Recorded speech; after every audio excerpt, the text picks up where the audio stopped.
Study के लिए हमारे साथ एक माँ भी मौजूद हैं जिनका जो बच्चा है वो ऑटिस्टिक चाइल्ड था, स्पेशल चाइल्ड है, और हम उनसे जानेंगे कि उनकी जर्नी कैसे रही जब उनको पता चला कि उनके बेटे को, उनके बच्चे को ये सिम्टम्स हैं, तो उन्होंने कैसे सारी सिचुएशन को हैंडल किया। हमारे साथ मौजूद हैं इरम अब्बास। अस्सलाम वालेकुम इरम। वालेकुम अस्सलाम। कैसी हैं आप? शुक्र अल्लाह का। इरम, जब आपको पता चला कि आपके बच्चे में सिम्टम्स हैं ऑटिज़म के, तो how do you handle it? मुश्किल था शुरू में, तो बस आहिस्ता आहिस्ता बच्चे पे जब काम शुरू किया, उसके नीड्स को देखा, जानना शुरू किया कि इसकी क्या नीड्स हैं, क्या कर सकता है, क्या नहीं कर सकता। किस एज में आपको पता चला? किस एज 3 इयर्स में इसका पता चला था कि इसमें इसके स्पीच में डिले आ रहा था।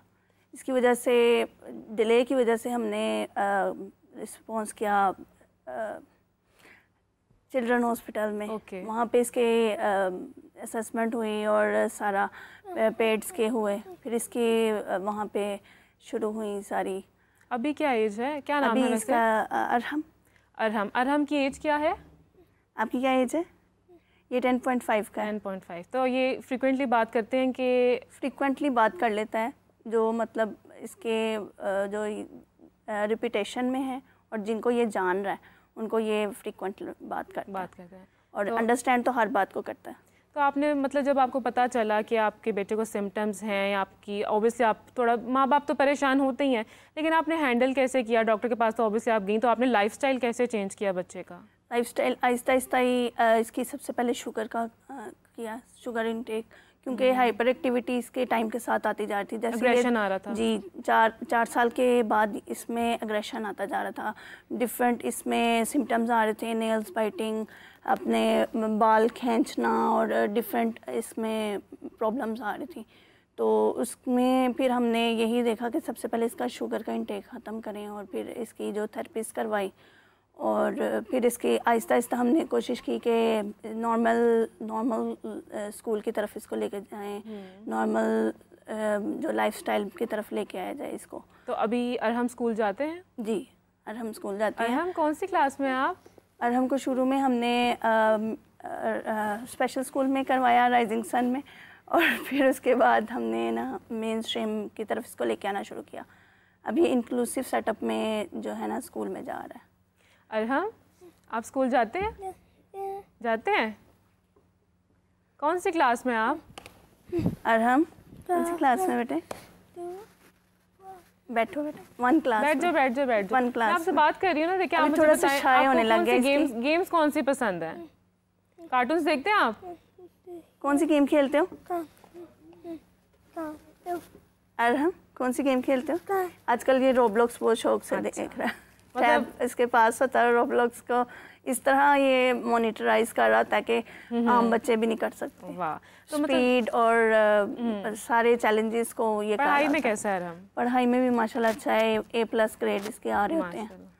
तो आपकी सारा दिन की रूटीन जो है अरहम की है, वो कैसे मैनेज करती हैं? ऑब्वियसली ख्याल थोड़ा ज़्यादा रखना पड़ता होगा आपको।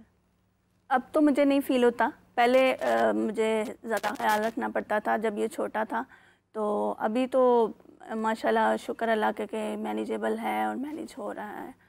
तो बस इसकी डाइट प्लान है एक, GFCF SF पे इसको मैंने रखा हुआ है, तो उसके मुताबिक इसको मैं चला रही हूँ। अच्छा, जब अरहम की अग्रेसिव नेचर हो गई थी, वो बिहेवियर्स उनमें डेवलप हो गए थे, तो कैसे मैनेज करती थी? इसके लिए थेरेपीज़ भी बहुत ज़्यादा करवाई थी मैंने, OT की, सेंसरी की, क्योंकि हर बिहेवियर के पीछे कोई ना कोई वजह होती है बच्चे की, कि उससे कोई ना कोई प्रॉब्लम होती है जिसे वो एक्सप्रेस नहीं कर पा रहा होता, और एक्सप्रेस नहीं कर पा रहा होता तो उसकी वजह से उसमें वो बिहेवियर्स आते हैं, और जब हम उस बिहेवियर्स पे काम नहीं करते तो वो बिहेवियर इंक्रीज़ होते होते वो और ज़्यादा इस तरह से हो जाते हैं कि वो बच्चा स्वेटी की तरफ चला जाता है। जब ये अग्रेसिव इनकी बिहेवियर सामने आते तो ये करते क्या थे? मतलब किस तरह से आपको पता चलता था कि इसमें जंपिंग और चीखना, अपना या चुप करके अपने कपड़े फाड़ने लग जाता था, मतलब ये जो सिलाइयाँ हैं ना, इसकी सिलाइयाँ निकालना शुरू कर देता था, या नेल बाइटिंग करनी शुरू कर देता,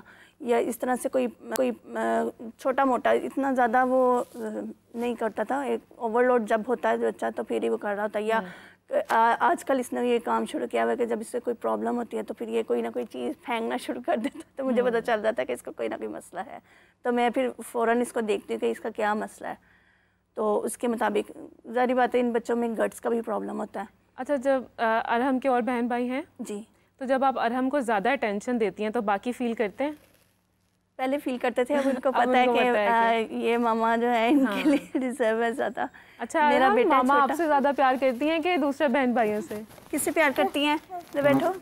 अरहम, आप चलें किससे ठीक है। प्यार करती अच्छा, आप बैठ जाएं, बैठ जाएं। हैं? वो भी अरहम आराम से बैठो। तो मैं इसमें यहाँ पे ऐड करती हूँ एक चीज़। इरम तो बैठो। एक्चुअली सबसे इम्पॉर्टेंट पॉइंट है कि इरम भी और भी जो मदर्स जो खुद अपने आप को रहती हैं इसके बारे में, ये जो बता रही है ना बिहेवियर मैनेजमेंट, हर बिहेवियर के पीछे रीज़न है कुछ, इन्होंने खुद को एजुकेट किया है। हाँ, और this is a plus point. मतलब most important मैंने thing, इतने right. पेरेंट्स मेरे कांटेक्ट में, और वो करते क्या है, सर्टिफिकेशंस लेते हैं, और वो सर्टिफिकेशन उनकी अपने लिए नहीं होती कि मुझे सर्टिफिकेशन में चाहिए, वो होती है कि बच्चे को मैनेज कैसे अच्छा करें।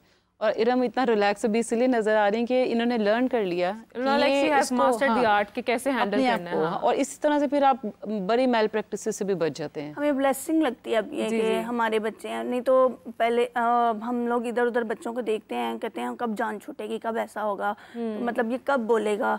और ये थेरेपिस्ट के पास जाते हैं कि पेरेंट्स जाते हैं कि क्यों नहीं है ऐसे हो रहा, क्यों नहीं हो रहा।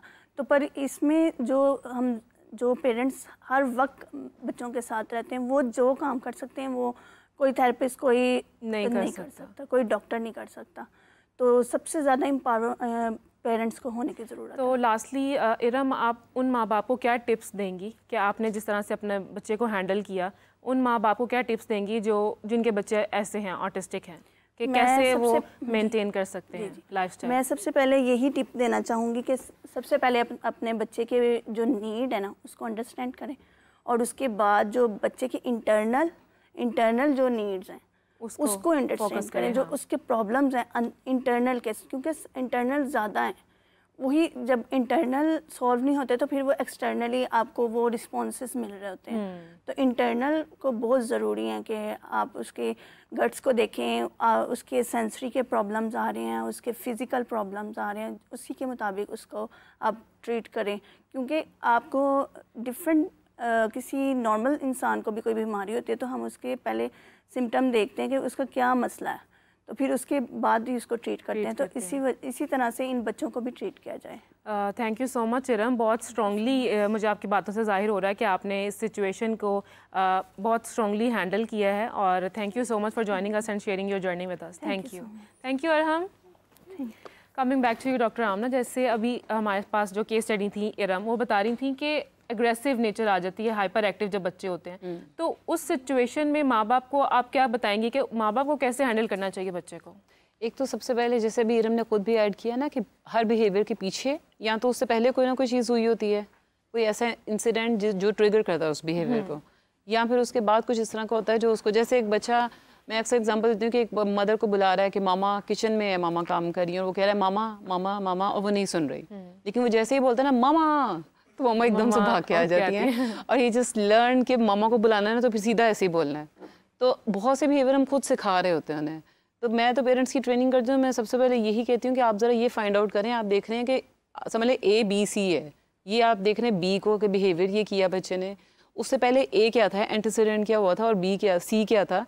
तो जब आप ये पूरा कॉन्टेक्स्ट में बिहेवियर को देखते हैं ना तो आपके पास एक अच्छा कंट्रोल आ जाता है कि अच्छा मैंने अगर इसको मैनेज करना है ना दरमियान को, B को, तो मुझे देखना है कि पहले क्या हो रहा था और बाद में क्या हो रहा था। जैसे अभी है कि मामा ऊंचा क्यों बोलना शुरू किया, कि आपने उसको पहले ये सिखाया है कैसे बोलना है। तो पेरेंट्स बहुत क्लियरली अगर बिहेवियर से पीछे रीज़न समझ लें तो उसको बहुत अच्छी तरह से अंडरस्टैंड कर सकते हैं। तो डॉक्टर आमना, क्या ऐसे बच्चे दूसरों को नुकसान पहुँचा सकते हैं?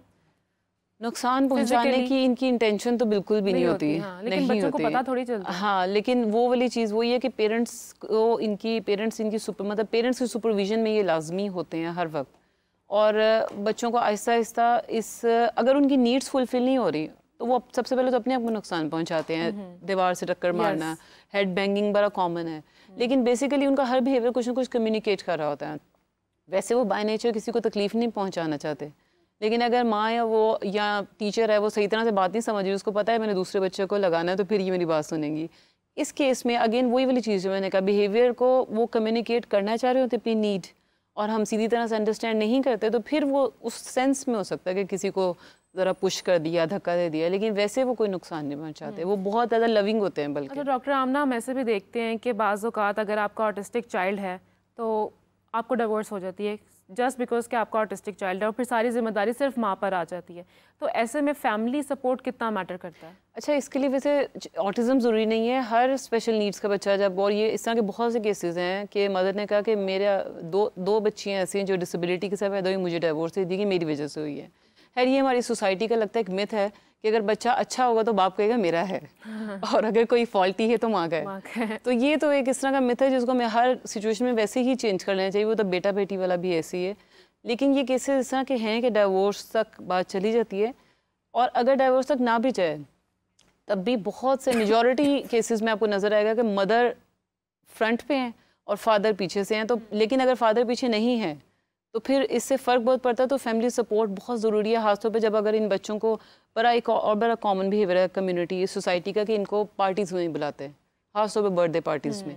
मतलब एक कॉमन सा जो कई मदर्स ने रिपोर्ट किया और रिसर्च भी कहती है, और वजह ये कि वहाँ जाके इन्होंने गैदरिंग में क्या बिहेवियर करना है और क्या नहीं, तो वहाँ पे अगर फैमिली सपोर्ट साथ हो और वो फैमिली अंडरस्टैंड करती हो कि इस बच्चे को डील कैसे करना है, और वो मदर के साथ मिल के खड़े होकर ये करे, तो ये एक सपोर्ट बहुत ज़्यादा इम्पोर्टेंट। लेकिन इसके ऑपोजिट एक प्रॉब्लम ये भी है कि वो जो जॉइंट फैमिली होती है वो कुछ मदर्स के लिए प्रॉब्लम बन जाती है। कि मदर ने प्लान किया हुआ है कि मैंने बच्चे को एक चीज़ सिखानी है और मैंने इसका एक पसंद की चीज़ या री-इन्फोर्समेंट रोकना है। जैसे ऊंचा बोलता तो मैंने इसकी बात नहीं सुननी। अब वो नहीं सुनेगी तो कोई इधर से उठ के दादा दादी वो भी तो आ जाते हैं, बिल्कुल आ जाते हैं। और दूसरे फैमिली सपोर्ट करना चाहिए। सपोर्ट इस सेंस में नहीं होना चाहिए कि बच्चे की तरफ बच्चे को बेचारा बना दे और माँ को कहें। तो माँ एक्चुअली कुछ ना कुछ मतलब वो अपने जैसे अभी कहा कि वो कोई थेरेपी या कोई टेक्निक समझ के अप्लाई कर रही होती है। तो यहाँ पे अगर जॉइंट फैमिली सिस्टम समटाइम आपके अगेंस्ट चला जाता है, लेकिन वैसे अगर सपोर्ट साथ हो तो बहुत जल्दी बच्चा मैनेज हो जाता है। फैमिली सपोर्ट बहुत ज़्यादा मैटर